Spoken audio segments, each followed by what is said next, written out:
The Earth canoni, new solid state. As the continent's resources ran dry and the environment deteriorated, the world's eyes turned toward Antarctica. The two suddenly ascendant powers of South America had won the same status in world politics that they had long enjoyed on the football field, reducing the Antarctic Treaty to a scrap of paper. Yet human reason triumphed in another direction. The final process of completely destroying the world's nuclear weapons had begun. With global denuclearization, the struggle for the Antarctic continent became a little safer.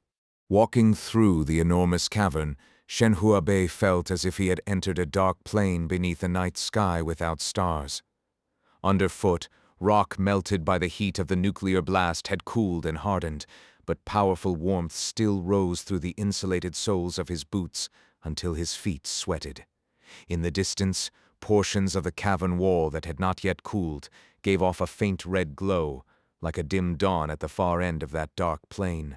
To Shen Huabei's left walked his wife, Xia Wenjia. Ahead of them was their 8-year-old son, Shen Yuan, still skipping and hopping inside a cumbersome radiation suit. Around them were members of the United Nations inspection team, their helmet lamps throwing long beams through the darkness. The final destruction of the world's nuclear weapons used two methods: dismantling and underground nuclear detonation. This was one of the underground disposal sites in China. Kervensky, the head of the inspection team, came up from behind. His headlamp cast the three figures' swaying shadows across the floor of the cavern. Dr. Shen, why did you bring your whole family along? This is hardly a good place for an outing. Shen Huabei stopped and waited for the Russian physicist to catch up. My wife is a geological engineer at the Disposal Command Center. As for my son, I think he likes places like this. Our son is always fascinated by strange and extreme things. Xia Wenjia said this to her husband. Through the radiation mask, Shen Huabei saw the worry on her face. The little boy ahead of them waved his arms and legs as he spoke. At first, this hole was only as big as a vegetable cellar, and 2 blasts made it this huge. Imagine the atomic fireball like a baby buried underground, crying and yelling and kicking and thrashing. It is really fun. Shen Huabei and Xia Wenjia exchanged a glance. He smiled. The worry on her face deepened. Child, this time there are 8 babies. Kervensky laughed as he spoke to Shen Yuan, then turned to Shen Huabei. Dr. Shen, that is exactly what I wanted to discuss with you. This disposal involved the warheads of 8 Julong submarine-launched missiles, each in the 100 kilonewton class. The 8 nuclear charges were arranged on a frame in a regular cube. Is there a problem? Before detonation, I saw very clearly on the monitor that at the center of that cube of warheads there was a white sphere. Shen Huabei stopped again and looked at Kervensky. Doctor, the Disposal Treaty specifies a minimum for what is placed underground, but it does not seem to forbid putting in something extra. Since the yield was verified by 5 observation methods, everything else should be immaterial. Kervensky nodded. That is why I only raised the question after the detonation. It is pure curiosity. I suppose you have heard of the sugar shell. Shen Huabei's words were like a spell. Everything in the huge cavern froze. Everyone stopped walking, and the beams of headlamps pointing in every direction stopped swaying. Because the conversation passed through the radio intercoms inside their radiation suits, even people farther away heard Shen Huabei clearly. After that brief stillness, the inspection team converged from every direction. Most of these people, from many nations, were elites in nuclear weapons research. That thing really exists. An American stared at Shen Huabai as he asked. Shen nodded. According to legend, in the middle of the previous century, after receiving news that China's first nuclear test had succeeded, Mao Zedong's first question was it a nuclear explosion? Whether by design or accident, the question was technically shrewd. The key technology in a fission bomb is centripetal compression. When the bomb is triggered, the explosive force of the conventional charges surrounding the fissile material compresses it into a dense sphere until it reaches critical density and undergoes a violent chain reaction, producing a nuclear explosion. All this must happen within 1/1,000,000th of a second, and the centripetal compression of the fissile material must be extremely precise. The tiniest imbalance in pressure may blow the fissile material apart before it reaches critical density. In that case, all that occurs is an ordinary chemical explosion. Since the birth of nuclear weapons, researchers had used complex mathematical models to design compressive explosives in many shapes. In recent years, they had also tried new technologies to obtain precise centripetal compression by various means. Sugar shell was one of those imagined technologies. Sugar shell was a nanomaterial.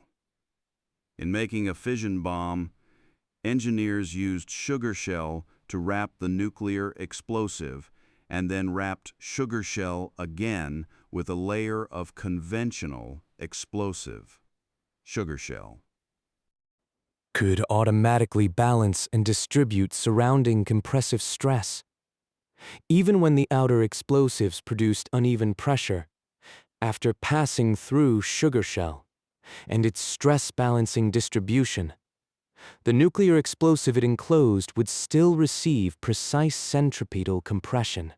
Shen Huabei said, The white sphere you saw surrounded by the 8 warheads was an alloy material wrapped in sugar shell. It would be subjected to enormous centripetal pressure in the nuclear blast. This is a study we plan to conduct throughout the disposal process. After all, it is a rare opportunity.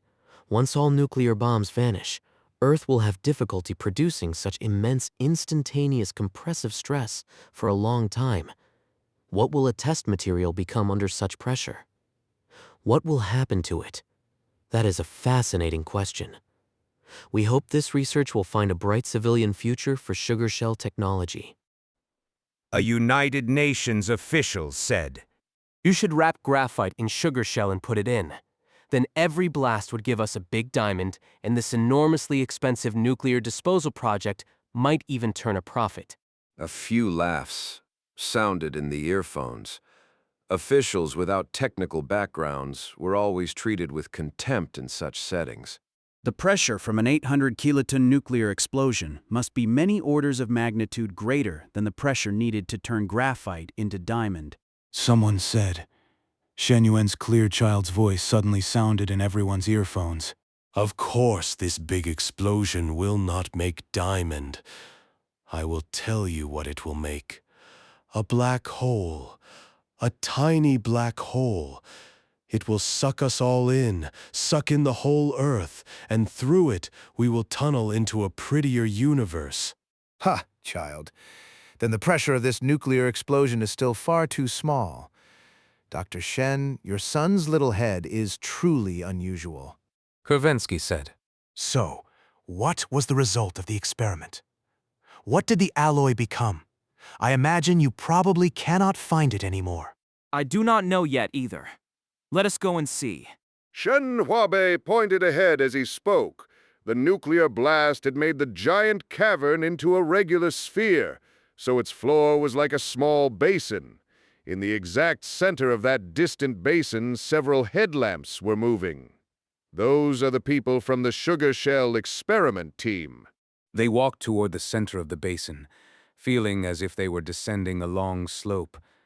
At that moment, Kervensky suddenly stopped, then crouched and pressed both hands to the ground. There is vibration underground. The others felt it too. Could it be an earthquake triggered by the nuclear blast? Zhao Wenjia shook her head.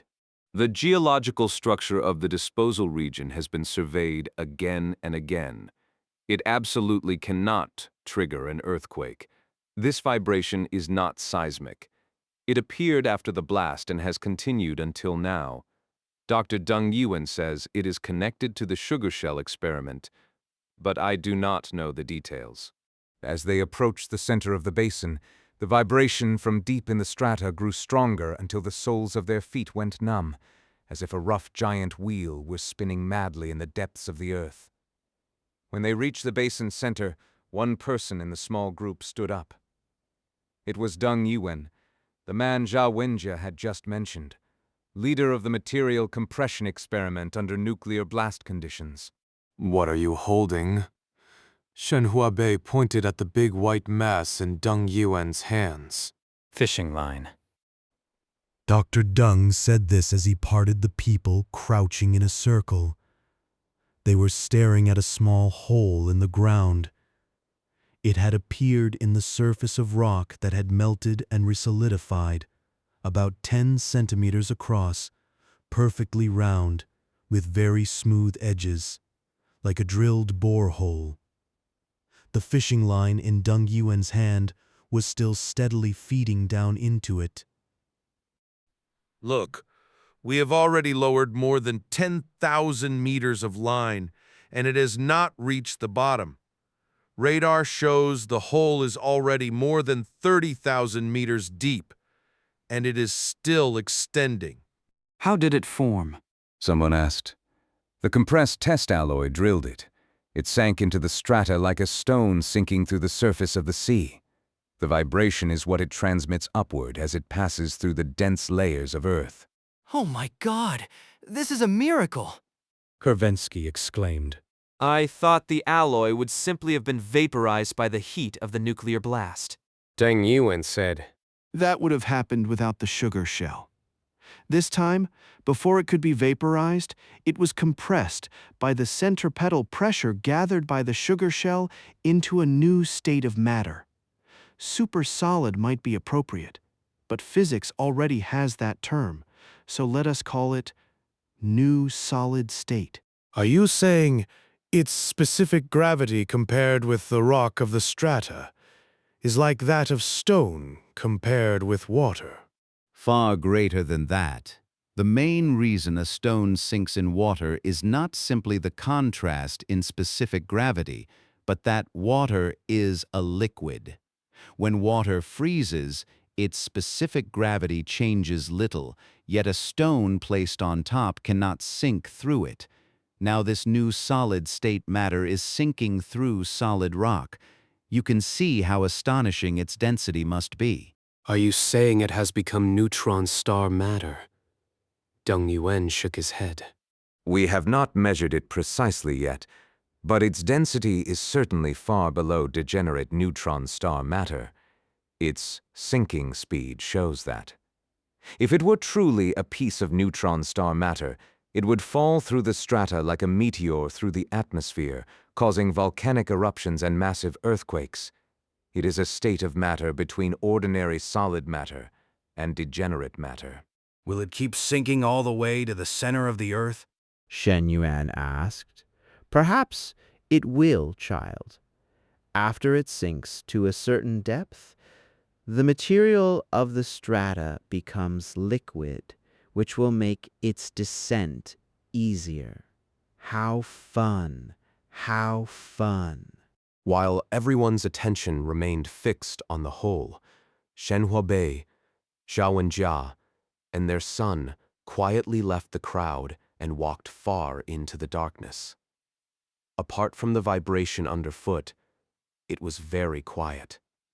The beams from their headlamps faded into blackness after only a short distance, as if the three of them were abstract beings in an endless void. They switched their intercoms to a private channel. Here, little Shen Yuan would make a choice that would affect his life: go with his father, or stay with his mother. Shen Yuan's parents faced a situation worse than divorce. His father was now in the terminal stage of leukemia. Shen Huabei did not know whether the disease was related to his nuclear science work, but he was certain he had less than half a year to live. Fortunately, human hibernation technology had matured. He would sleep in hibernation while waiting for a cure for leukemia. Shen Yuan could hibernate with his father and awaken with him, or he could continue living with his mother. From every practical point of view, the latter was the wise choice, but the child inclined toward going into the future with his father. Now Shen Huabei and Zhao Wenjia were trying once more to persuade him. Mom, I will stay with you. I will not go to sleep with Dad. Shen Yuan said. You changed your mind?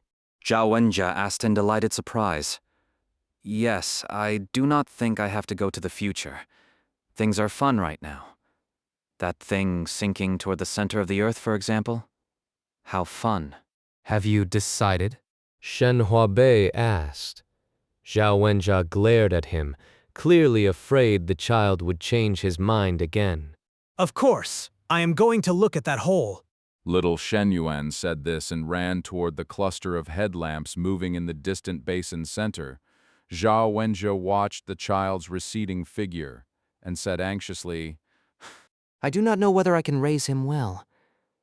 He is too much like you, living all day inside his own dreams. Perhaps the future really is more suited to him. Shen Huabei placed his hands on his wife's shoulders and said, No one knows what the future will be like. Besides, what is wrong with being like me? There must always be people who love to dream. There is nothing frightening about living inside dreams. That is why I fell in love with you. But have you not seen the other side of this child? At school, he somehow became class monitor of 2 classes at the same time. I only just learned that myself. I truly do not understand how he managed it. His will to power is sharp as a knife, and he has the ability and the methods to realize it. That is completely different from you. Yes. How can those 2 kinds of character merge into one? What worries me more is what that merger will become in the future. By then the child's figure had fully merged into the distant cluster of headlamps. They withdrew their gaze, switched off their own headlamps, and sank themselves completely into darkness. Shen Huabei said, Whatever happens, life must go on. The technology I am waiting for may appear next year, or I may have to wait a century, or perhaps it will never appear. You can easily live another 40 years. You must promise me one thing. If that technology has not appeared after 40 years, you must still wake me once. I want to see you and the child again. Do not let this farewell become eternal. In the darkness, Zhao Wenjia laughed bleakly. Go to the future to meet an old woman wife and a son 10 years older than you? But, as you said, life must go on. In the giant cavern made by the nuclear blast, they silently spent their final hours together. Tomorrow, Shen Huabei would enter a dreamless, long sleep. Zhao Wenjia would continue onward with their child who lived in dreams, down the unpredictable road of life toward an unknowable future. Aye. Awakening. It took him an entire day to truly wake. When consciousness first sprouted, the world in his eyes was only a mass of white fog. 10 hours later, vague shapes appeared in the fog, also white. 10 hours after that, he finally recognized them as doctors and nurses. A person in hibernation has no sense of time at all, so Shen Huabei was certain his hibernation had lasted only this blurred day. He concluded that the hibernation maintenance system must have failed just after he lost consciousness. As his vision recovered further, he looked around the ward. Ordinary white walls, a lamp on the side wall, giving off gentle light, its shape familiar. All this seemed to confirm his feeling. But then he learned he was wrong.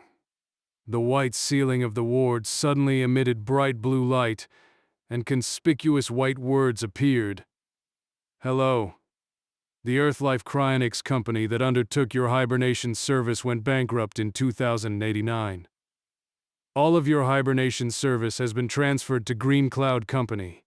Your current hibernation number is WS368200402L18, and you retain all rights in the contract signed with Earthlife. You have completed all treatment procedures. All your illnesses were cured before awakening. Please accept Green Cloud Company's congratulations on your new life. Your hibernation lasted 74 years, 5 months, 7 days, and 13 hours. Your prepaid fees were not exceeded. The date is now April 16th, 2125. Welcome to our age. 3 more hours passed before his hearing gradually returned and he could speak. After 74 years of sleep, his first sentence was, "Where are my wife and son?" The tall, thin female doctor standing beside the bed handed him a folded white sheet. "Mr. Shen, this is a letter from your wife." In our time, almost no one wrote letters on paper anymore. Shen Huabei did not say this aloud.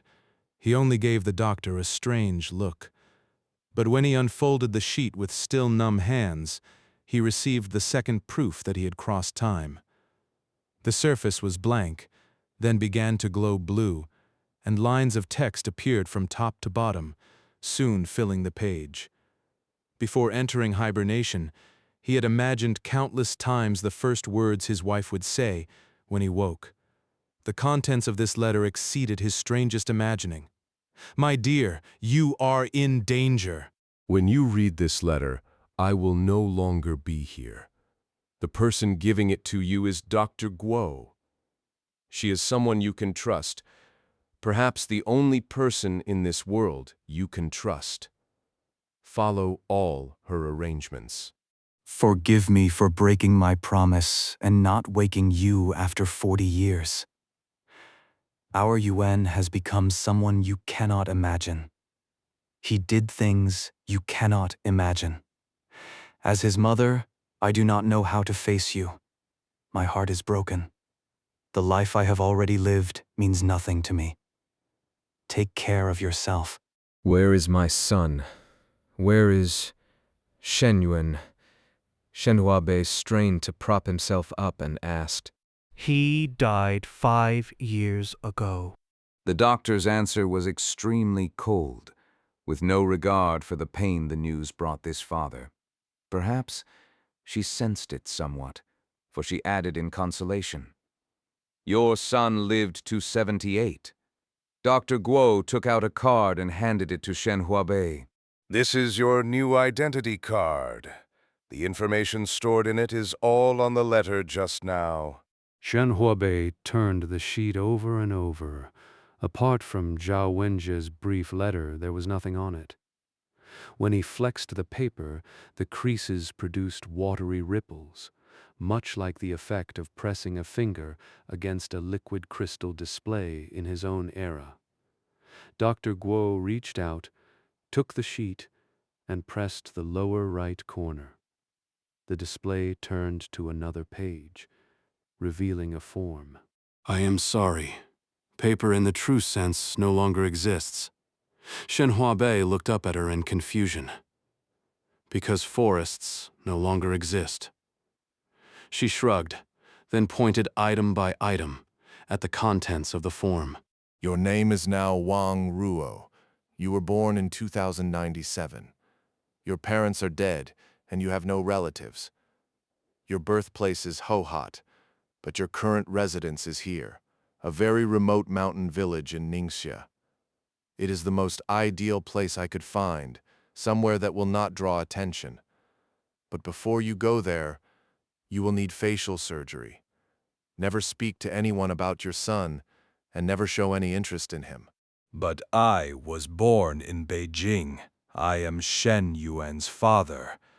Dr. Guo straightened and said coldly, "If you go outside and announce that, your hibernation and the treatment you have just completed will have been meaningless. You will not live an hour." "What happened?" The doctor smiled. In this world, you may be the only person who does not know enough. We are short on time. Get out of bed and practice walking. We must leave here as soon as possible. Shen Huabei wanted to ask more, but a deafening pounding suddenly came from the door. After the door was smashed open, 6 or 7 people rushed in and surrounded his bed. They were of different ages and dressed differently. What they had in common was a strange hat worn on the head or held in the hand, with a round brim as wide as the shoulders, much like the straw hats farmers once wore. They also all wore transparent mouth masks, though some had already ripped them away after entering the room. They stared at Shen Huabei with gloomy faces. Is this Shen Yuan's father? The speaker looked like the oldest of them, with a long white beard, perhaps over 80. Without waiting for the doctor to answer, he nodded to the people around him. He looks very much like his son. Doctor, you have fulfilled your responsibility to this patient. Now he belongs to us.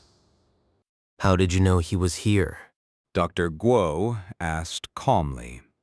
Before the old man could answer, a nurse in one corner of the ward said, I did. I told them. You betrayed a patient. Dr. Guo turned and glared at her angrily. I am very glad I did, the nurse said, her pretty face twisted by a savage grin. A young man grabbed Shen Huabei by the clothes and dragged him out of bed. The weakness after hibernation made him collapse to the floor. A young woman kicked him in the lower abdomen. The pointed toe of her shoe almost stabbed into his belly, and the severe pain made him curl like a shrimp on the floor. The old man seized his collar with powerful hands and lifted him, trying to make him stand like a bamboo pole. Seeing he could not, the old man let go, and Shen fell backward again, his head striking the floor, sparks bursting before his eyes. He heard someone say, Good. That bastard owed society. At last, part of the debt can be repaid. Who are you? Shen Huabei asked weakly. Lying among their feet, he looked up at them as if at a ring of vicious giants. You should at least know me, the old man said with a sneer. From below, his face looked grotesque and made Shen Huabei's heart go cold. I am Deng Yuan's son, Deng Yang. The familiar name stirred Shen Huabei. He rolled over, grabbed the old man's trouser leg, and shouted with excitement. Your father and I were colleagues and best friends. You and my son were classmates. Do you not remember? My God, you are young. I cannot believe it. Back then you were. Let go with your filthy claws, Deng Yang roared. The man who had dragged him from the bed crouched and thrust his fierce face close to Shen Huabei. Listen, boy. The years spent in hibernation do not count as age. He is your elder now. You should show respect for your elder. If Shen Yuan were alive today, he would be your father. Deng Yang shouted, provoking a burst of laughter. Then, he pointed at the people around him one by one and introduced them to Shen. When this young man was 4, both his parents died in the Central Fracture disaster. This young woman's parents died together in the Lost Bolt disaster when she was not yet 2. These people, after learning that the investments made with their life savings had turned to nothing, tried to kill themselves or developed schizophrenia. As for me, that bastard lured me in, and I threw my youth and talent into that damned project. Now all I have is the contempt of the world. Shen Huabei, lying on the floor, shook his head in confusion to show that he did not understand. You are facing a court made of the victims of the Antarctic Courtyard Project. Although every citizen of this country is a victim, we intend to enjoy the pleasure of this punishment alone. A real court is of course not so simple. In fact, it is even more complicated than in your time, so we will not send you there, and let them and the lawyers talk nonsense for a year before declaring you innocent, the way they did with your son. In 1 hour, we will give you a true trial. When that trial is carried out, you will realize how fortunate you would have been to die of leukemia more than 70 years ago. The people around him burst into cruel laughter again. Then 2 of them lifted Shen Huabei by the arms and dragged him toward the door. His legs trailed weakly across the floor. He did not even have the strength to struggle. Mr. Shen, I have done all I could. Before he was dragged out, Dr. Guo spoke behind him. He wanted to look back at her, to see the person his wife had called the only one he could trust in this cold age. But the way he was being dragged left him unable to turn. He only heard her say again, "Actually, you do not have to be too depressed. In this age, being alive is not easy either." After he was dragged through the door, he heard the doctor shout, "Close the door quickly and turn up the air purifier. Are you trying to choke us to death?" From her tone, she clearly no longer cared about his fate. Only after leaving the room did he understand the doctor's last words. The air had a sharp, choking smell that made breathing difficult. He was dragged through the hospital corridor. After they left the main doors, the 2 men stopped dragging him and instead slung his arms over their shoulders and half-carried him. Outside, he took a deep breath as if in relief, but what he inhaled was not the fresh air he imagined. It was a gas even dirtier and more choking than the air inside the hospital building. His lungs burned, and he fell into violent, continuous coughing. Just as he coughed toward suffocation, he heard someone beside him say, "Put a breathing membrane on him, or he will be finished before the execution." Then someone covered his nose and mouth with something. Though only one strange odor replaced the previous choking smell, he could at least breathe smoothly. Then he heard someone else say, "No need to give him a protective hat. In the little time he has left to live, ultraviolet light or whatever will not cause a second leukemia." This produced another round of strange laughter. When his gasping settled and the tears from suffocation cleared from his eyes, he raised his head and looked at the future world for the first time. First, he saw pedestrians in the street. They all wore transparent masks called breathing membranes and huge straw, hat-like protective hats. He also noticed that although the weather was hot, people were dressed tightly, with no skin exposed. Then he saw the surroundings. The place seemed to lie inside a deep canyon made of skyscrapers rising into the clouds. To say they rose into the clouds was no exaggeration. All those towers reached into the gray mass above. In the narrow sky, he saw the sun as a blurred halo behind the gray. Black streaks of smoke moved across that halo, and only then did he realize the thing covering the sky was not cloud, but soot. "A great age, is it not?" Deng Yang said. His companions laughed loudly again, as if they had not been so happy in a long time. They supported him toward a car nearby. Its shape had changed somewhat, but he was certain it was a car, about the size of the small passenger cars of the past, large enough to seat these people. Then 2 people passed them and walked in another direction. They wore helmets and clothing very different from the past, but Shen Huabei recognized their identity at once and shouted at them, "Help! I have been kidnapped! Help!" The 2 police officers turned sharply and ran over to look at Shen Huabei. They glanced at his hospital gown, then at his bare feet. One asked, "Are you a recently awakened hibernator?" Shen Huabei nodded weakly. "They kidnapped me." The other officer nodded to him and said, "Sir, this kind of thing happens often. Many hibernators are waking during this period, and settling you has consumed large amounts of social welfare resources, so you are often hated and attacked. I do not think that is what this is. Shen Huabei said, but the officer waved him off.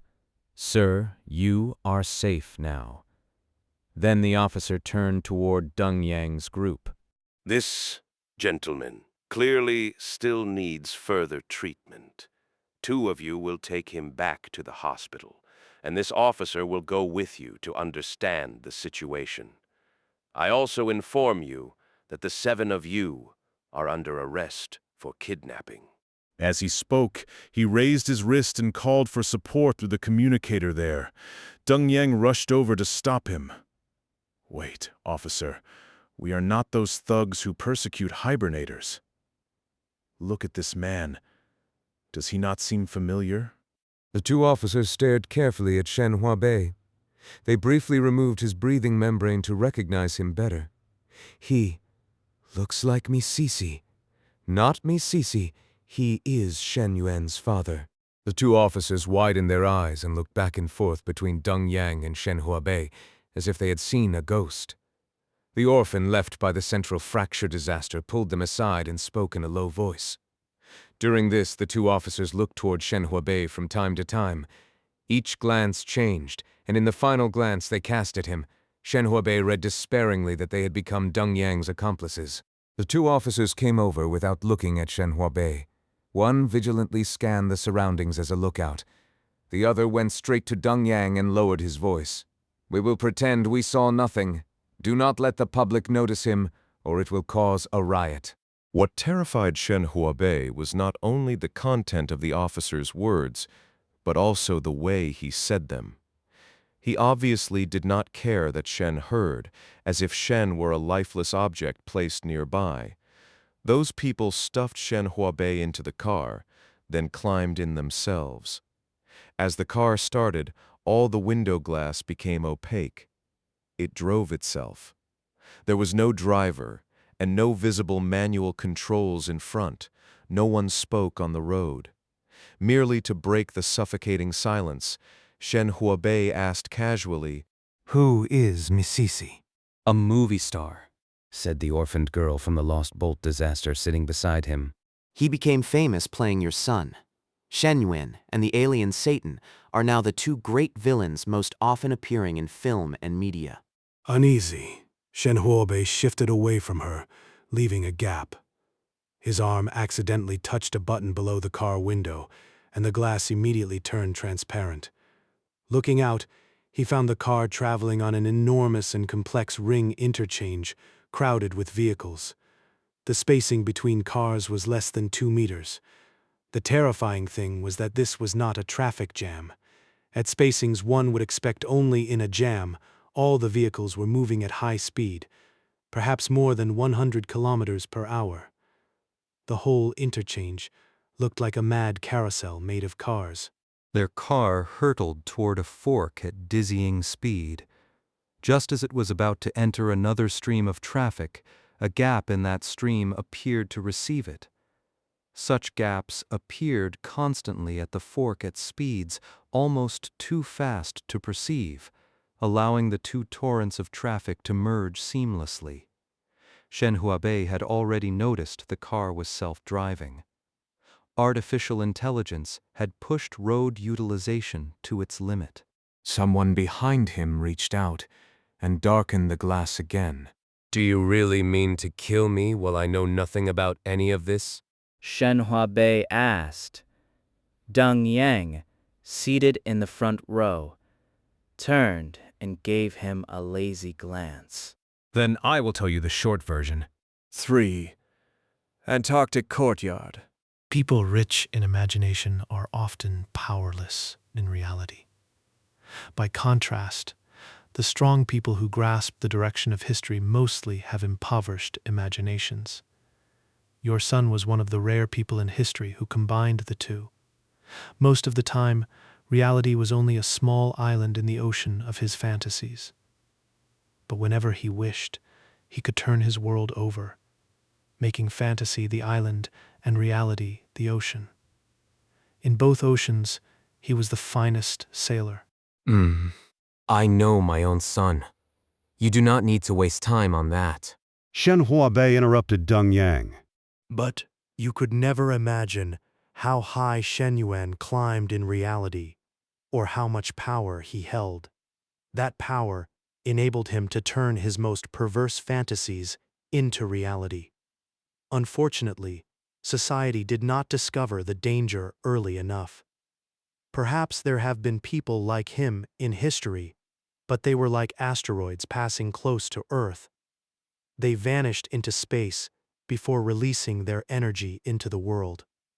Unfortunately, history gave your son the chance to make disaster out of his perverse imagination. In the 5th year after you entered hibernation, the world's contest over Antarctica reached a preliminary result. The continent was designated a region for common global development, but each major power won large, exclusive economic zones for itself. To make its Antarctic economic zone prosper as soon as possible and develop the resources there quickly became the only hope for every great power trying to escape economic decline caused by environmental problems and resource depletion. "The future is at the top of the earth" became a slogan everyone knew. Just then, your son proposed that mad idea. He claimed that realizing it would turn Antarctica into this country's courtyard. From Beijing to Antarctica would be more convenient than from Beijing to Tianjin. That was not a metaphor. It was true. The trip would take less time than going to Tianjin, and it would consume less energy and cause less pollution. At the beginning of that famous televised speech, the whole country laughed as if watching a farce. Soon they grew quiet, because they discovered the idea could really work. This was the Antarctic courtyard concept, and later, the disastrous Antarctic courtyard project began from it. At this point, Deng Yang inexplicably fell silent. Go on. What was the Antarctic courtyard concept? Shen Huabei urged. You will know. Deng Yang said coldly, "Then at least tell me what I have to do with all this. Because you are Shen Yuan's father. Is that not simple? Is lineage theory popular again?" Of course not. But your son's countless statements made lineage theory fit your family. When he became famous worldwide, he sincerely declared that most of his thought and personality had been formed from his father before he was 8, and that later years merely supplemented details of knowledge. He also stated that the original creator of the Antarctic courtyard concept was his father. What? Me?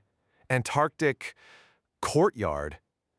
That is simply, hear my last point. You also provided the technological foundation for the Antarctic courtyard project. What do you mean? New solid-state material, of course. Without it, the Antarctic courtyard concept was only dream talk. With it, that perverse fantasy became real at once. Shen Huabei shook his head in confusion. He truly could not imagine how such ultra-dense new solid-state material could turn the Antarctic continent into this country's courtyard. Then the car stopped. Aviv, the gate of hell. After getting out, Shen Huabei saw a strange hill before him. Its body was a single rusty color, bare without a blade of grass. Deng Yang jerked his head toward it and said, "This is an iron hill." Seeing Shen Huabei's astonished look, he added, "One big piece of iron." Shen Huabei looked around and found several more iron hills nearby. With their strange colors, they stood abruptly on the broad plain, giving the place an alien landscape. Shen Huabei had recovered enough to walk. Staggering, he followed the group toward a tall building in the distance. It was a perfect cylinder more than 100 meters high, its surface smooth and seamless, with no openings. When they approached, a heavy iron door rumbled aside, revealing an entrance. The group went in, and the door sealed tightly behind them. In the dim light, Shen Huabei saw that they were in something like an airlock. A long row of sealed suits like spacesuits hung on the smooth white wall. People took suits from the wall and put them on.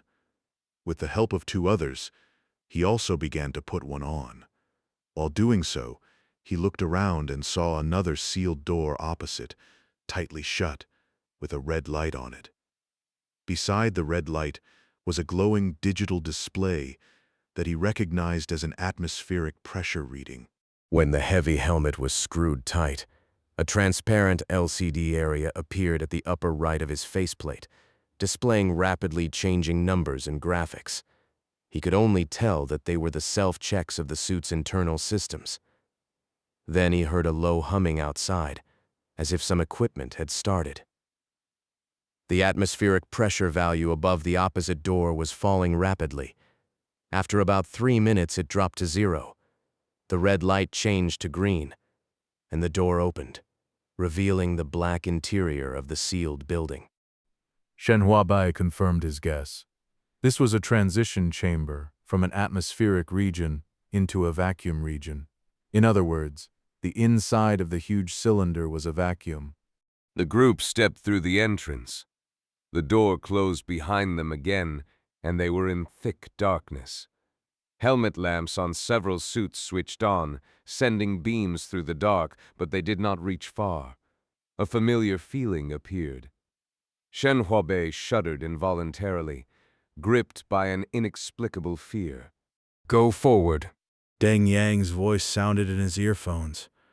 A headlamp halo lit a small bridge ahead, less than a meter wide, its far end extending into darkness so its length could not be seen. Beneath it was blackness. Shen Huabei stepped onto the bridge on trembling legs. The heavy boots of the sealed suit rang hollow on the thin iron deck. After walking several meters, he turned back to see whether the others had followed. At that instant, everyone's headlamps went out, and darkness swallowed everything. It lasted only a few seconds. Then blue light suddenly appeared below the bridge. Shen Huabei looked back. Only he had stepped onto the bridge. The others were crowded at its edge, watching him. In the blue light shining upward, they looked like ghosts. He held the bridge rail and looked down. A terror that nearly froze his blood seized him. He was standing over a deep shaft.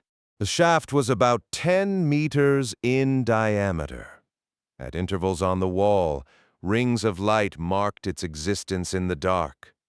He was standing at the exact center of the small bridge that crossed the mouth. From there, the shaft seemed bottomless. Countless light rings on the wall shrank into the distance until they became a point, and it was as if he were looking down at a huge target glowing blue. The trial now begins. Go repay everything your son owed. Deng Yang shouted. Then he turned a wheel installed at the bridgehead, muttering, "For my abused youth and talent." The bridge tilted by an angle. Shen Huabei grabbed the rail on the other side and struggled to keep his footing. Then Deng Yang gave the wheel to the orphan left by the central fracture disaster, who also turned it hard. For my melted father and mother, the bridge's angle increased further. The wheel then passed to the orphaned girl from the Lost Bolt disaster. She glared at Shen Huabei and turned it with all her strength. For my vaporized father and mother, the man who had lost all his wealth and attempted suicide, snatched the wheel from the orphaned girl. For my money, my Rolls-Royce and Lincoln, my seaside villa and swimming pool, for my ruined life, and for my wife and children lining up for relief in the cold streets. The bridge had turned 90 degrees. Shen Huabei could now only grip the upper rail with his hands while sitting on the lower rail. The man who had lost all his wealth and developed schizophrenia also rushed over to turn the wheel together with the failed suicide. His illness clearly had not fully healed. He said nothing, only laughed down into the deep shaft. The bridge overturned completely, and Shen Huabei hung upside down above the shaft by both hands gripping the rail. At that moment he felt little fear.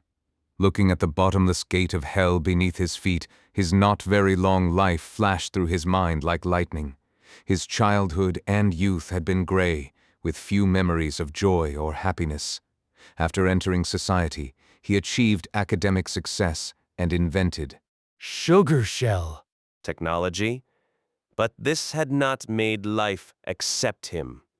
He struggled in the web of human relationships only to be wrapped tighter and tighter. He had never truly experienced love. Marriage had been a choice made because there was no better way. When he had finally decided never to have a child, the child came into the world. He was someone who lived inside his own world of thoughts and dreams, an outsider disliked by most people, someone who could never truly merge with the crowd.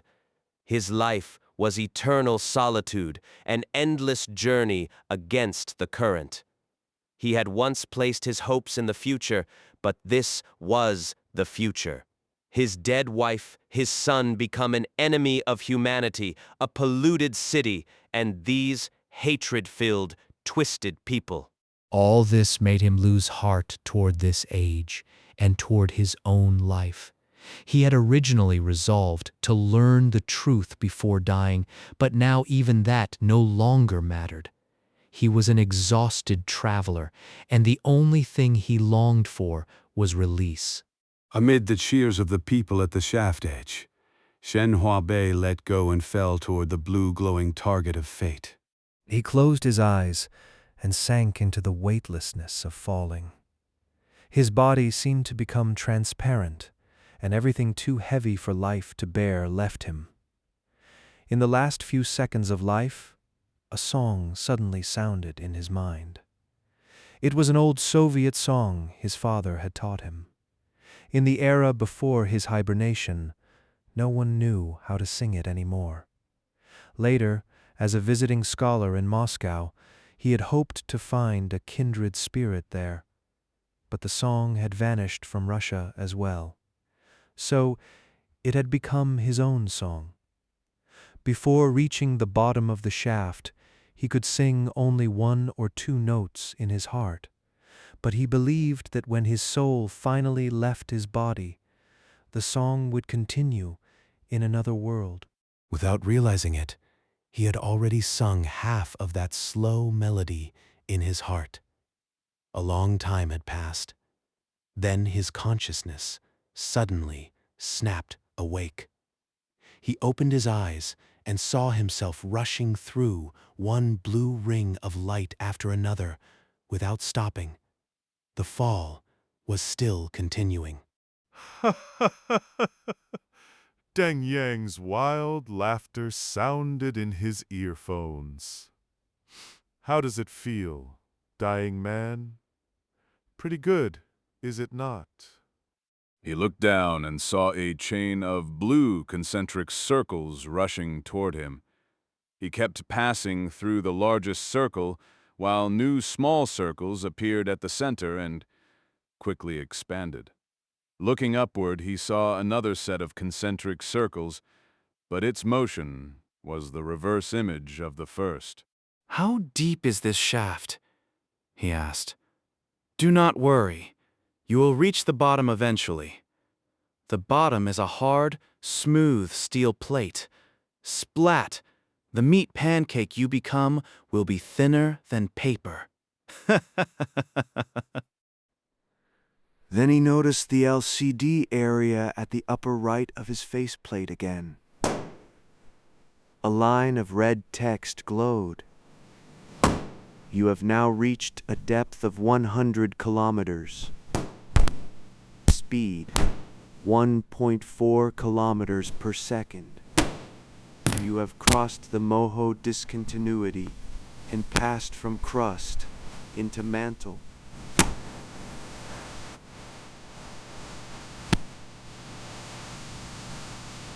Shen Huabei closed his eyes again. This time there was no song in his mind. Instead, he thought rapidly, like a cold computer.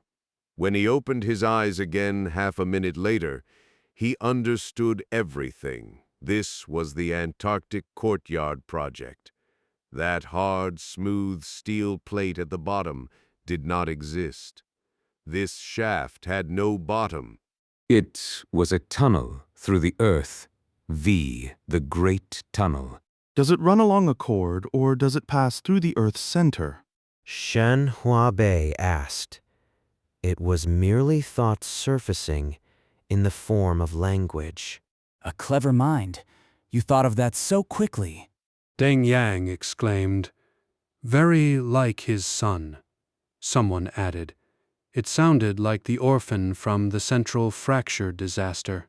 It passes through the center of the Earth, from Mohi in China through the planet to the easternmost end of Antarctica, the Antarctic Peninsula.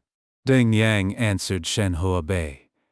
That city just now was Mohe. Yes, it prospered because it became the starting point of the Earth Tunnel. As far as I know, a tunnel through the Earth from there should reach southern Argentina.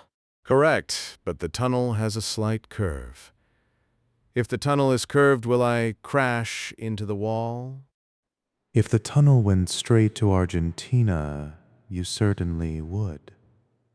A perfectly straight Earth tunnel can exist only along the polar axis. For a tunnel at an angle to Earth's axis, the planet's rotation must be considered. Its curve is exactly what allows you to pass through smoothly. Ah, great engineering work! Shen Huabei praised sincerely. You have now reached a depth of 300 kilometers. Speed, 2.4 kilometers per second. You have entered the viscous mantle. He saw that he was passing through the light rings faster and faster. The density of the two concentric targets below and above him increased greatly. Deng Yang said, "The idea of building a tunnel through the earth is not new. In the 18th century, two people proposed it. One was the mathematician Maupertuis, the other the world-famous Voltaire. Later, the French astronomer Flammarion raised the plan again and was the first to consider the factor of Earth's rotation." Shen Huabei interrupted him and asked, "Then why do you say the idea came from me?" Because those earlier people were only doing thought experiments. Your idea influenced one person, and that person later used his demonic talent to bring this mad fantasy into being. But I do not remember mentioning this to Shen Yuan. What a forgetful man. You made an idea that later changed the course of human history, and you forgot it. I truly cannot remember. Surely you remember the Argentine named Bigado and the birthday present he gave your son?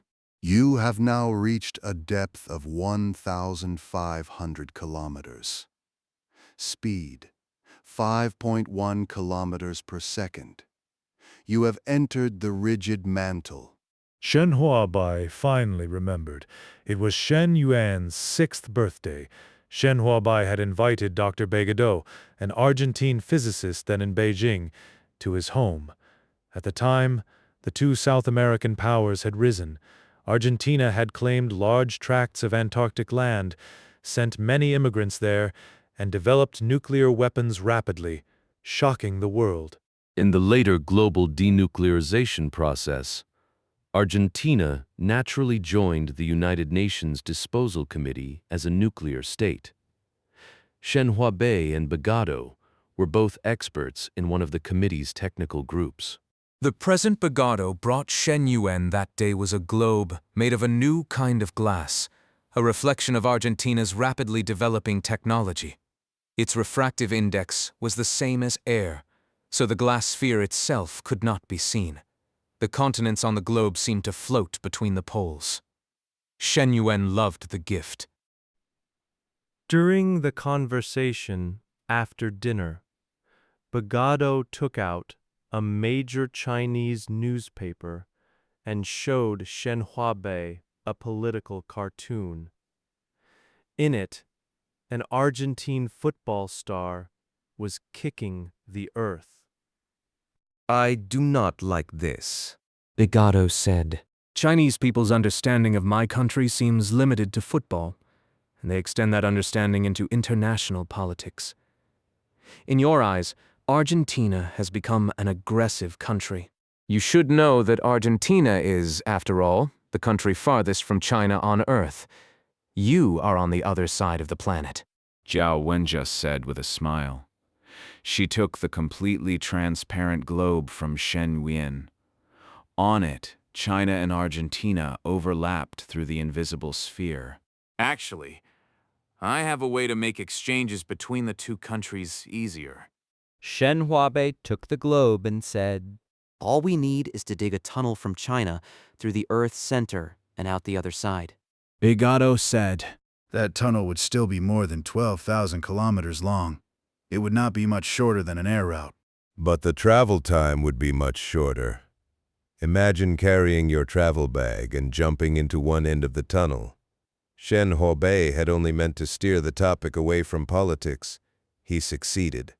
Bagado became interested. Shen, your way of thinking is always different. Let us see. After I jump in, I would keep accelerating. Although my acceleration would decrease as depth increased, I would indeed accelerate all the way to the center of the Earth.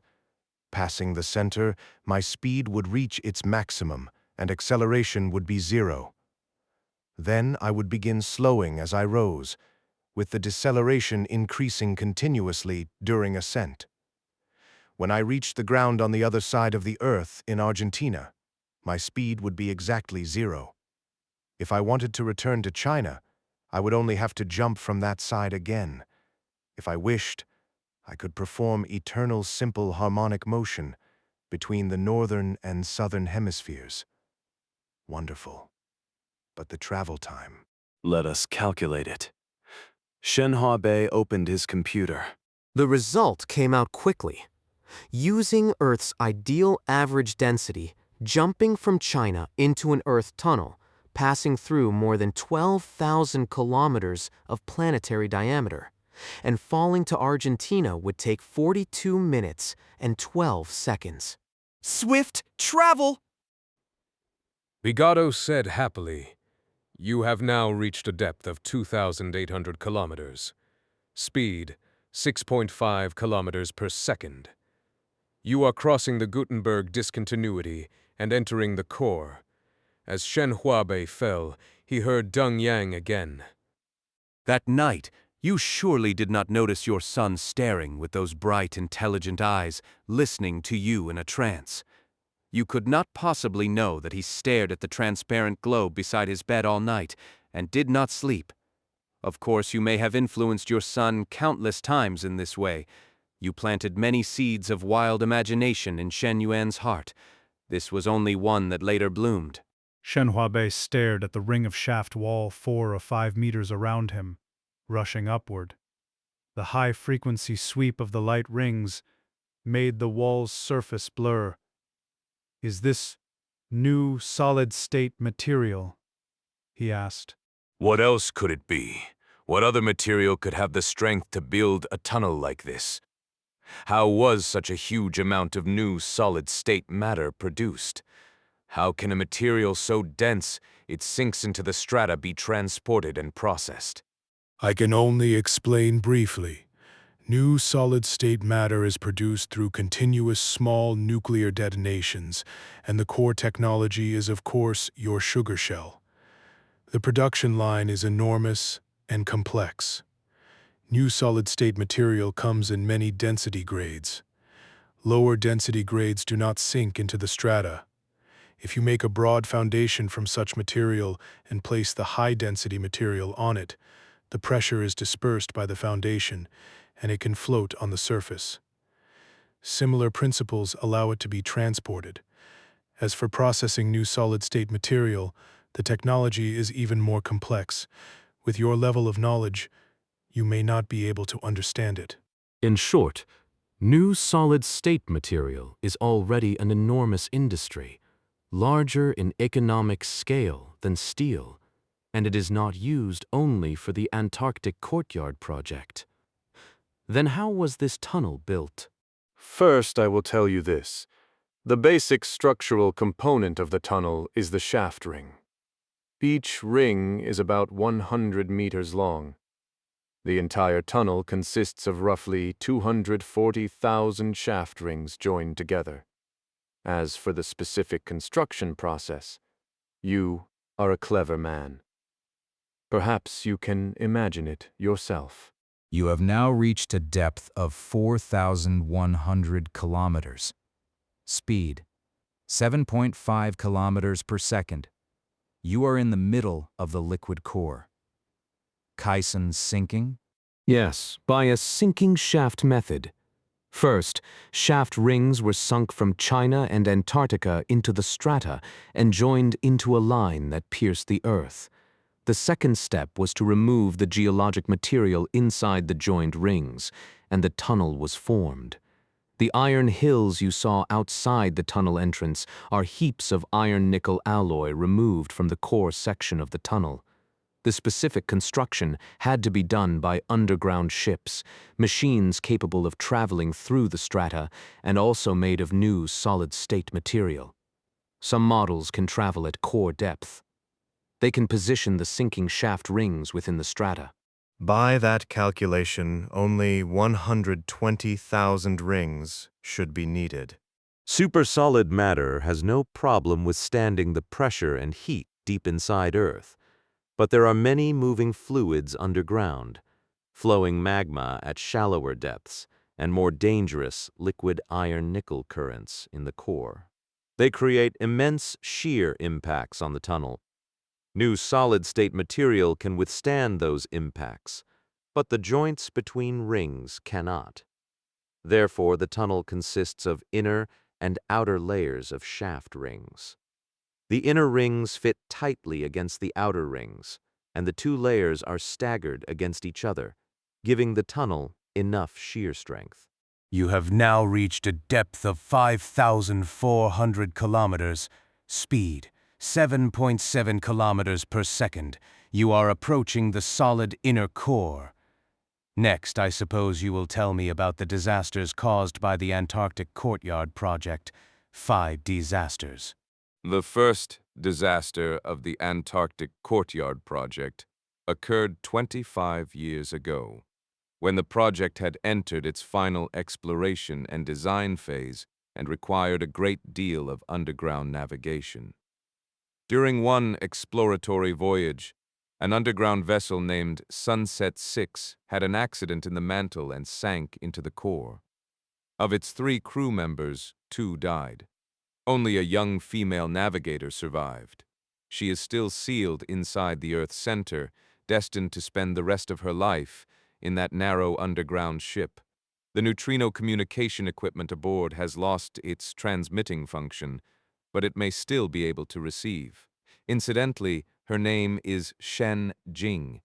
She is your granddaughter. Shen Huabei's heart convulsed. At this insane speed, the light rings on the shaft wall had merged in Shen Huabei's eyes, making the wall of the giant shaft emit a dazzling blue glow. Falling through it at tremendous speed, he seemed to be passing through a tunnel of time, entering a past not distant, but one he had never lived. You have now reached a depth of 5,800 kilometers. Speed, 7.8 kilometers per second. You have entered the solid inner core and are approaching the Earth's center. In the 6th year of the Antarctic Courtyard project, the terrible central fracture disaster occurred. As I said, the tunnel consists of 2 staggered layers of shaft rings. When installing the inner rings, workers first had to remove the material inside the already connected outer rings to prevent impurities from getting between the two layers and affecting how tightly they fitted. Construction used the process of hollowing out one section of outer ring and then putting in one inner ring. This meant that during construction in the core section, for the period after one section of outer ring had been hollowed out, but before the inner ring was in place, two outer rings, including their joint, bore the impact of the iron-nickel current alone. Originally, the joints between two rings used extremely strong riveting technology, and in the design, they should have withstood the impact of the iron-nickel current for quite a long time. But at a point more than 490 kilometers into the core, the two newly hollowed rings encountered an unusually powerful iron-nickel current, whose speed was 5 times the highest value observed in extensive previous surveys. The tremendous impact displaced the two rings. High temperature, high pressure core matter instantly poured into the tunnel and surged upward along the completed section. Upon learning of the fracture, Shen Yuan, as project commander, immediately ordered the safety gate at the Gutenberg discontinuity to be closed. It was called the Gutenberg Gate. At that moment, nearly 500 kilometers below the gate, more than 2,500 workers were in the tunnel. After learning of the fracture, they evacuated together in the high-speed elevators inside the tunnel, more than 130 elevators in all. The last elevator stayed about 30 kilometers ahead of the rising iron-nickel flow. In the end, only 61 elevators passed through the Gutenberg Gate in time. The rest was swallowed by the core torrent of more than 4,000 degrees after the gate closed. 1,527 people died in the Earth's center. The central fracture disaster shocked the world, and Shen Yuan was fiercely condemned from two sides. One side believed he could have waited until all the elevators had passed the Gutenberg Gate before closing it. At that moment, the iron-nickel flow was still 30 kilometers from the gate. The time was short, but it was still enough. Even if that gate had not closed in time, there was another safety gate above at the Moho discontinuity, the boundary between crust and mantle, the Moho Gate. The furious families of the dead accused Shen Yuan of intentional homicide. Shen Yuan had only one sentence for the media: "I was afraid something would go wrong." And something truly could not be allowed to go wrong. In more than one disaster film about the Antarctic Courtyard Project, the most famous was Iron Spring. In that film, core matter bursts out of Earth's surface in a nightmare scene. An iron-nickel column shoots into the stratosphere, scattering at that altitude into a giant flower of death. Its glaring white light turns night across the northern hemisphere into day. Burning iron rain falls across the land, Asia becomes a steel furnace, and humanity faces the fate of the dinosaurs. This description is not exaggerated. For that very reason, Shen Yuan faced another accusation, exactly opposite to the first. He should have closed the Gutenberg Gate earlier and had no need to wait for those 61 elevators to pass. More people supported this accusation, and public opinion fabricated a temporary charge for him: anti-humanity through dereliction of duty. Although neither charge was ultimately established in law, Shen Yuan resigned and left the command level of the Antarctic Courtyard Project. He refused other appointments, and afterward worked in the tunnel as an ordinary engineer. At that moment, the blue light from the shaft wall suddenly turned red. You have now reached a depth of 6,300 kilometers. Speed, 8 kilometers per second. You are passing through the Earth's center. Deng Yang's voice sounded in the earphones. You have now reached the speed needed to fly out of Earth. Yet you are at the center of this planet. Earth is rotating around you. All the oceans and continents, all the cities, and all the people are rotating around you. Bathed in that solemn red light, music sounded again in Shenhua Bei's mind.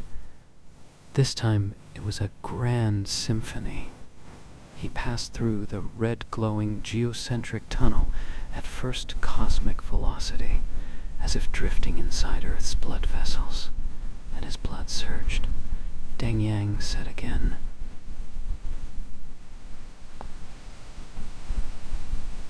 Although new solid-state material has good heat insulation, the temperature around you is still above 1500 degrees Celsius. The cooling system in your sealed suit is operating at full power.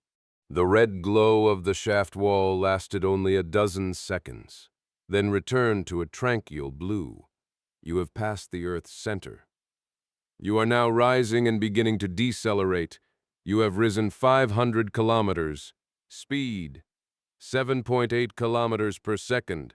You are still in the solid inner core. The blue light calmed Shenhua Bei. He had adapted to weightlessness. Now he slowly rotated his body so that his head faced the direction of travel, trying to find a sense of ascent. He asked Deng Yang, "There seems to have been a third disaster?" The Lost Bolt disaster happened 5 years ago. By then, the Antarctic Courtyard project had been completed, and the Earth Tunnel had entered official operation. At every moment, geocentric trains were passing through it. A geocentric train car was a cylinder 8 meters in diameter and 50 meters long. A train could contain up to 200 cars and carry 20,000 tons of freight, or nearly 10,000 passengers. A one-way passage through Earth took 42 minutes, and the transport process was only free fall, consuming no energy. At the Mohi starting station, a maintenance worker accidentally dropped a bolt less than 10 centimeters in diameter into the tunnel. The bolt was made of a new material that absorbed electromagnetic waves, so it was not detected by the safety monitoring radar. It kept falling through the tunnel, passed through Earth to the Antarctic station, then fell back again. When it reached the Earth's center, it struck a geocentric train rising toward Antarctica. The relative velocity between bolt and train was as high as 16 kilometers per second. That much kinetic energy made it like a bomb.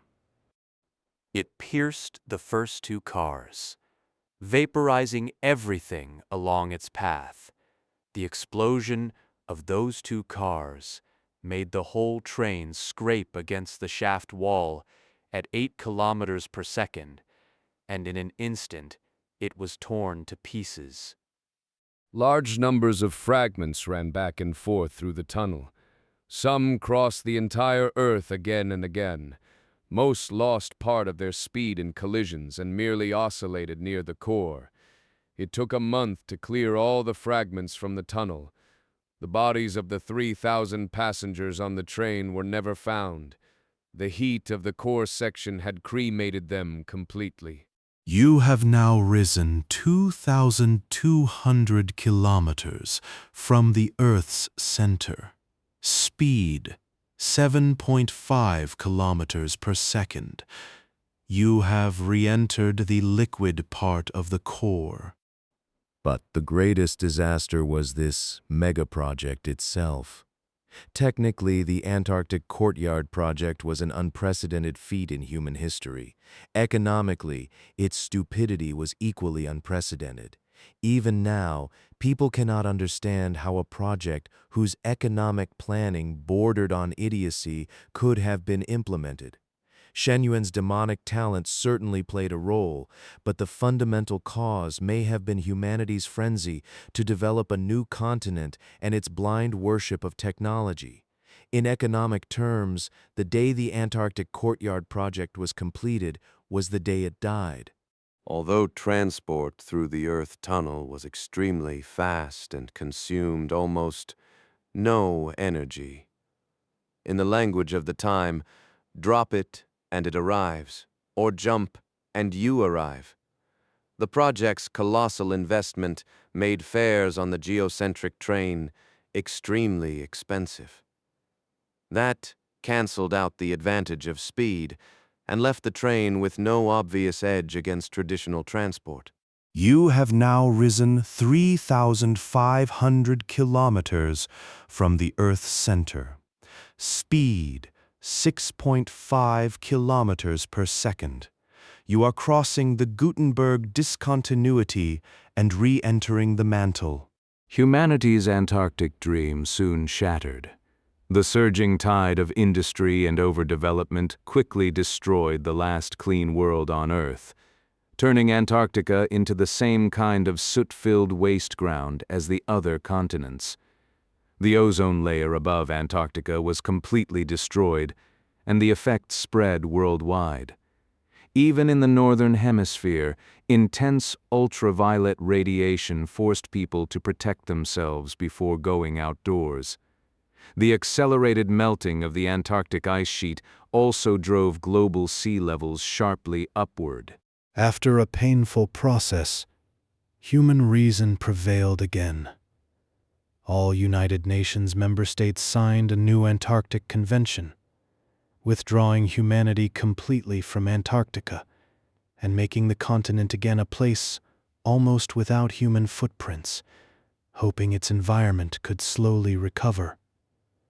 With the sudden reduction in demand for transport to Antarctica, the geocentric train ceased operation completely after the Lost Bolt disaster, and the Earth Tunnel was sealed. It has been 8 years now. But the economic disaster brought by the Antarctic Courtyard project has continued. Countless people who bought shares in the Antarctic Courtyard Company lost everything, causing severe social unrest. The black hole of investment brought the national economy to the brink of collapse. Now we are still painfully wandering in the trough of that disaster. That is the story of the Antarctic Courtyard project. As his speed decreased, the shaft wall's once steady, smooth blue light began to flicker. Gradually, individual rings of light could be distinguished as they swept by. Looking in both directions, the dense concentric targets began to appear again. You have now risen 4,800 kilometers from the Earth's center. Speed, 5.1 kilometers per second. You are passing through the rigid mantle, VI, the death of Shen Yuan. What happened to my son afterward? Shen Huabei asked.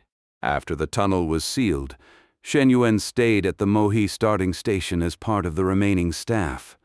One day I called him, and he said only one sentence: "I am with my daughter." Later I learned that in those years he had lived an unbelievable life. Every day he wore a sealed suit and fell back and forth through the Earth Tunnel. He even slept in it, returning to the starting station only to eat and recharge the suit. He passed through Earth about 30 times a day. Day after day, year after year, between Mohi and the Antarctic Peninsula, he performed simple harmonic motion with a period of 84 minutes and an amplitude of 12,600 kilometers. You have now risen 6,000 kilometers from the Earth's center. Speed, 2.4 kilometers per second. You are passing through the viscous mantle. No one knows what Shen Yuan did during that eternal falling. But according to his colleagues, every time he passed through the Earth's center, he greeted his daughter through the neutrino communication equipment. He often spoke with her at length while falling. Of course, he was the only one speaking. But Shen Jing, living aboard Sunset 6 as it moved through the iron-nickel currents of the core, should have been able to hear him. His body spent long periods in weightlessness, but because he had to eat and recharge the sealed suit at the starting station, he also endured normal Earth gravity 2 or 3 times a day. That repeated stress made his aged heart fragile. During one fall, he died of a heart attack. No one noticed at the time, so his body continued traveling through the Earth tunnel for 2 more days. The sealed suit ran out of energy and stopped cooling, The Earth tunnel became his crematorium, and during his final passage through the center, his body burned to ash. I believe your son was quite satisfied with that end. You have now risen 6,200 kilometers from the Earth's center, speed 1.4 kilometers per second. You have crossed the Moho discontinuity and entered the crust. Attention, you are approaching the Antarctic vertex of the Earth tunnel.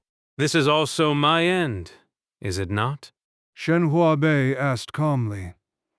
You should feel satisfied as well. Before dying, you have seen what you wanted to see. Originally, we planned to throw you into the Earth tunnel without a sealed suit, but now we have let you wear one, so you have seen completely the thing your son created. Yes, I am very satisfied. My life has been enough. I sincerely thank you all. No one answered. The buzz in his earphones vanished abruptly. The Avengers at the other end of Earth had cut the communication. Shenhua Bei saw that the concentric circles above had grown sparse. He passed through one ring only every 2 or 3 seconds, and the interval was rapidly lengthening. Then a beep sounded in his earphones, and the faceplate displayed, "You have reached the Antarctic vertex of the Earth tunnel." He saw the center of the concentric circles become empty. No new rings appeared. The middle ring grew larger and larger until, at last, he passed through the final blue ring and rose at a not very high speed toward a small bridge crossing the shaft mouth exactly like the one at the tunnel's other end.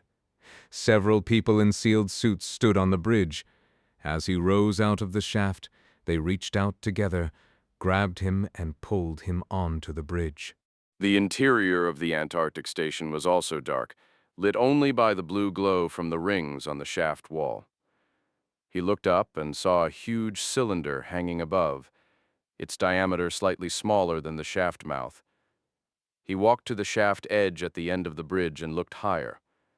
Faintly, he saw a row of such cylinders above, counted 4 of them, and then the rest disappeared into the darkness overhead. He knew these were the idle geocentric trains. 8. Antarctica. Half an hour later, Shenhua Bei and the police officers who had saved him walked out of the Antarctic station of the Earth tunnel and stood on an Antarctic plain that no longer had snow. In the distance, they could see an abandoned city. The sun, low on the horizon, cast weak light over the vast, lifeless continent. The air here was better than at the other end of the Earth. No breathing membrane was needed. One officer told Shenhua Bei that they were among the few police personnel left behind in the empty Antarctic city. After receiving Dr. Guo's alarm, they had immediately rushed to the Antarctic station. At the time, the shaft mouth had been sealed. They urgently contacted the Earth Tunnel Administration to open the cover, and happened to see Shenhua Bei rising in the blue light toward the mouth, as if surfacing from the deep sea. If they had been a few seconds late, Shenhua Bei would certainly have died. The sealed cover would have blocked him and sent him into another fall toward the northern hemisphere. And before he passed through the Earth's center again, his suit would have run out of energy. Like his son, he would have turned to ash in the furnace at Earth's center. Those people headed by Deng Yang have been arrested. They will be charged with murder, but the officer stared coldly at Shenhua Bei. I understand their feelings. Shenhua Bei was still immersed in dizziness from weightlessness. He looked at the sun on the horizon, let out a long breath, and said one more sentence. "My life has been enough. If so, it will be easier for you to accept your future fate." Another officer said, "Fate." Shenhua Bei came fully awake and turned to look at that officer. You cannot live in this age, or things like this will happen again. Fortunately, the government has a time immigration plan to reduce population pressure on the environment Some people are forced into hibernation so they can live in the future. The government has now decided that you will become one of the time immigrants and re-enter hibernation. How long it will be before you are awakened this time, I cannot say. Only after a long while did Shen Huabei understand. He bowed deeply to the officer. Thank you, thank you. Why am I always so fortunate? Fortunate?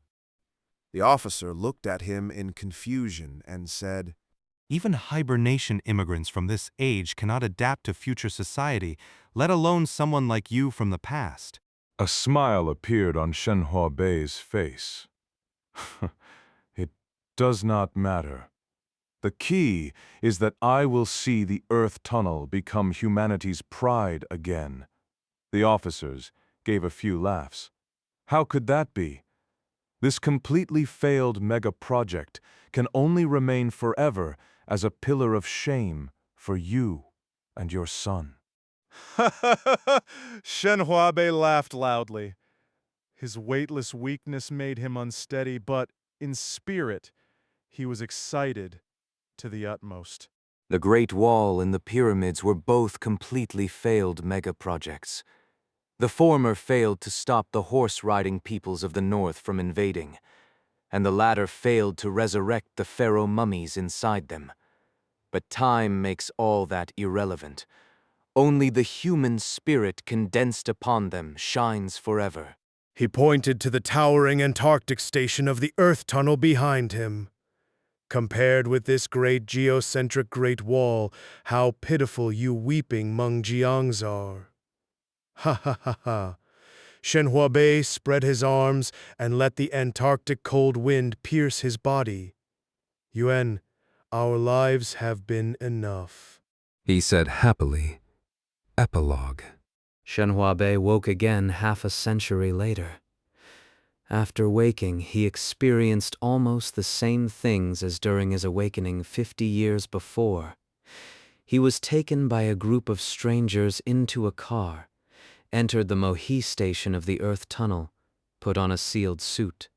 Incomprehensibly, this suit was much bulkier than the one from 50 years earlier, and was thrown once more into the Earth Tunnel to begin a long fall. 40 years later, the tunnel seemed unchanged, still a bottomless shaft marked by countless blue rings of light. This time, however, someone fell with him, a beautiful young woman who introduced herself as his guide. A guide? Yes, my premonition was right. The Earth Tunnel really has become the Great Wall and the pyramids. Shen Huabei said excitedly as he fell. No, the Earth Tunnel did not become the Great Wall and the pyramids. It became... The young guide held Shen Huabei's hand in weightlessness, carefully keeping pace with him in the fall. Became what? The Earth Cannon! What? Shen Huabei looked around in astonishment at the shaft wall rushing past. The guide began to recall. After you entered hibernation, the global environment deteriorated further. Pollution and ozone layer destruction rapidly wiped out the last vegetation on every continent. Breathable air became a commodity. At that point, saving Earth's ecology required shutting down all human heavy industry and energy industry. That might let Earth's ecology recover, but it would destroy human civilization. Shen Huabei interjected. Facing the misery of that time, many people truly were willing to make that choice. But more people searched for another way. The most feasible method was to move all industry on Earth into space and onto the moon. Then you built a space elevator? No. After trying, we learned it was even harder than digging the Earth Tunnel. Then you invented anti-gravity spacecraft? Even less so. In fact, theory proved them fundamentally impossible. Nuclear rockets. Those exist, but their transport costs are about the same as traditional rockets. If we moved industry into space by such means, We would have another Earth tunnel-style economic disaster. Then you could not move anything, so Shen Huabei gave a bitter grin. Up there is the post-human era. The guide did not answer. In silence, the two continued falling into the bottomless abyss. The rings of light sweeping past grew denser and denser, until the shaft wall became a smooth hole emitting blue light. 10 more minutes passed. The blue turned red. They silently passed the Earth's center at 8 kilometers per second. Soon, the wall glowed blue again. The young guide deftly rotated her body 180 degrees, becoming head up in the rising posture. Shen Huabei awkwardly followed. "Oh!" Shen Huabei suddenly cried out. From the display at the upper right of his faceplate, he saw that their speed was now 8.5 kilometers per second. After passing the Earth's center, they were still accelerating. Another thing terrified Shen Huabei. He felt gravity. During this fall through Earth, there should have been weightlessness from beginning to end, yet he truly felt gravity. The scientist's intuition quickly told him it was not gravity but thrust, and that thrust was what allowed them to keep accelerating against Earth's growing gravitational pull. You must remember Verne's canon to the moon, the guide suddenly asked. The stupidest book I read as a child. Shen Huabei answered absent-mindedly, looking around in an attempt to understand this sudden strangeness. It is not stupid at all. Launching by cannon is the most ideal and efficient way for humanity to enter space on a large scale, unless you want to be crushed into meat paste inside the shell. You are crushed into meat paste because the acceleration is too large, and the acceleration is too large because the barrel is too short. If the barrel is long enough, the shell can be fired with gentle acceleration, just as you are feeling now. So we are inside Verne's cannon. I told you. It is called the Earth Cannon. Shen Huabei looked up at the blue glowing tunnel and tried to imagine it as a cannon barrel. Because their speed was so great, the shaft wall seemed a seamless hole without any sensation of motion. They appeared to hang motionless inside a giant blue glowing tube. In the 4th year after you entered hibernation, we developed a new type of new solid-state material. Besides having the properties of earlier materials of this class, it is also an excellent conductor. Around the outer surface of this half of the Earth tunnel, a thick wire made of that material is now wound, turning this half of the tunnel into an electromagnetic coil, 6,300 kilometers long. Where does the current in the coil come from? There are powerful and abundant electric currents in the core. They are what produce Earth's magnetic field. We used core ships to drag that new solid-state wire through the core, laying more than 100 large loops, each thousands of kilometers long. These loops collect current from the core and gather it into the tunnel coil, filling the tunnel with a strong magnetic field. Our sealed suits have 2 superconducting coils, one at the shoulders and one at the waist. The currents in the coils generate magnetic fields in opposite directions. That is how thrust is produced.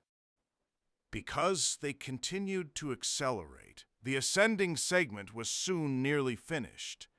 The shaft wall glowed red again. Attention! Our speed has now reached 15 kilometers per second, exceeding escape velocity. We are about to fly out of the muzzle.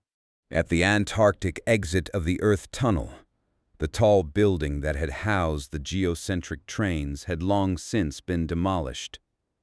The circular mouth of the tunnel faced the sky directly, with a sealed cover above it. A loudspeaker transmitted this voice. Visitors, please note, the Earth Cannon will perform today's 43rd launch. Please put on goggles and earplugs, or your eyesight and hearing will suffer permanent damage. 10 seconds later, the sealed cover over the tunnel mouth slid aside with a rush, revealing a circular shaft opening 10 meters across. Air poured into the vacuum shaft with a shrill howl. With a tremendous boom, a long tongue of fire burst from the mouth, its brightness dimming the low sun at the edge of Antarctica. The sealed cover slid back rapidly to close the opening. Inside the shaft, vacuum pumps rumbled low, pumping out the air that had entered during the 3 seconds the cover was open, preparing for the next launch. People looked up and saw 2 meteors trailing fire tails rising rapidly, soon vanishing into the deep blue Antarctic sky. Shenhuabei did not see the tunnel exit rushing toward him as he had imagined. The speed was too high. He could not see it clearly. He only saw the red glowing tunnel around him, seeming to lead toward infinite height, vanish in an instant, and be replaced by Antarctica's blue sky. There was no transition between the two, only a switch as fast as 2 images changing on a screen. He whipped his head back and saw the land below racing away. He recognized the Antarctic city, which soon became a rectangle the size of a basketball court. Looking up, he saw the sky's color rapidly turn from blue to black, as fast as a screen being dimmed. Looking down again, he saw the long, curved shape of the Antarctic peninsula and the ocean surrounding it. A long tail of fire trailed behind him. Only when he looked at himself did he realize the surface of his sealed suit was burning. He was wrapped in a thin layer of flame. The guide, rising with him more than 10 meters away, was also wrapped in flame, like a little monster dragging a long, fiery tail. The immense air resistance pressed down on his head and shoulders like a giant palm. But as the sky darkened, that palm seemed conquered by an even stronger force, and its pressure gradually eased. Looking down, he saw the full shape of the Antarctic continent, and to his delight, the continent had regained its whiteness. Farther away, Earth showed its curve. The sun was rising over the planet's edge, scattering brilliant rosy light through the thin atmosphere. Looking upward again, stars had appeared in space. Shenhuabei saw such clear, glittering stars for the first time. The flames on his body went out. They had burst through the atmosphere and were floating in silent space. Shenhuabei felt light as a swallow. He discovered that the sealed suit, now a spacesuit, had become much thinner. The heat-dissipating layer on its surface had evaporated during the violent friction with the atmosphere. Now the communication blackout from high-speed passage through the atmosphere had ended, and the guide's voice sounded in his earphones. Atmospheric drag consumed part of our speed, but our current speed still exceeds escape velocity. We are flying away from Earth. Look there. The guide pointed toward the now small Antarctic peninsula below. At the location of the Earth tunnel exit, Shenhuabei saw a flash. Then a meteor trailing fire slowly rose from the peninsula. After it left the atmosphere, its flame went out. That is a spacecraft just launched by the Earth Cannon. It will pick us up. At every moment, 5 or 6 shells are running through the Earth Cannon's barrel at the same time, so it fires a spacecraft every 8 to 10 minutes.